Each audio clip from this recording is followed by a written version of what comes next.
প্রথমত আমি একটা বিষয় বিশ্বাস করি, সেটা হচ্ছে বাংলাদেশের ওয়ানডে সেটআপে যদি কোনো ব্যাটসম্যান কোনোদিন ডাবল সেঞ্চুরি করতে পারেন বা করেন, সেটা হয়তো বা সৌম্য সরকারই করবেন, এটা আমি বিলিভ করি। এটা হয়তো বা ব্যতিক্রমও হতে পারে, তানজিদও করে ফেলতে পারেন, বাট এটা সৌম্য জি। সরকারের করার পসিবিলিটি সবচেয়ে বেশি। সৌম্য এমন একজন ব্যাটসম্যান যিনি আসলে ready to go for international cricket. ডোমেস্টিকে যাই পারফর্ম করুক না কেন, ইন্টারন্যাশনাল ক্রিকেটে একটা নেচার থাকে কিছু প্লেয়ারদের যে ইন্টারন্যাশনাল লেভেলে যে লেভেলের বোলিংটা হয়, ওই লেভেলের বোলিং এর এগেনস্টে অনেক বেশি মাত্রায় কমফোর্টেবল।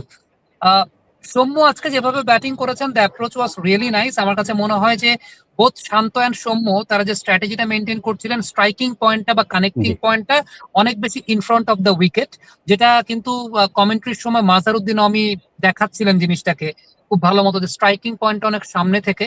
আমরা এর আগের ম্যাচেও কিন্তু এই বিষয়টা লক্ষ্য করেছি যে তানজিদ তামিম এবং শান্ত তারাও স্ট্রাইকিং পয়েন্টটা অনেক সামনে থেকে ব্যাটিং করছেন, মানে বলটাকে খুব বেশি বডি বরাবর অ্যালাউ করছেন না। So that was the right strategy.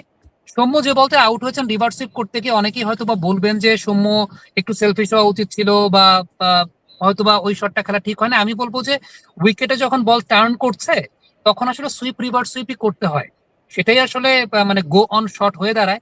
এখন আনফর্চুনেটলি সৌম্যর এই রিভার্স সুইপটা এক্সিকিউট হয় নাই, but that does not mean যে রিভার্স সুইপ করবেন না, রিভার্স সুইপ অবশ্যই করবেন।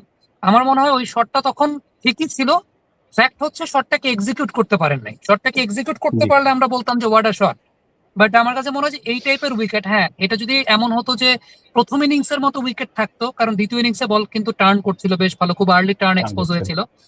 প্রথম ইনিংস এর উইকেট হলে আমি বলতাম যে playing the reverse sweep is not the safest shot at all, বা is not the wisest shot at all.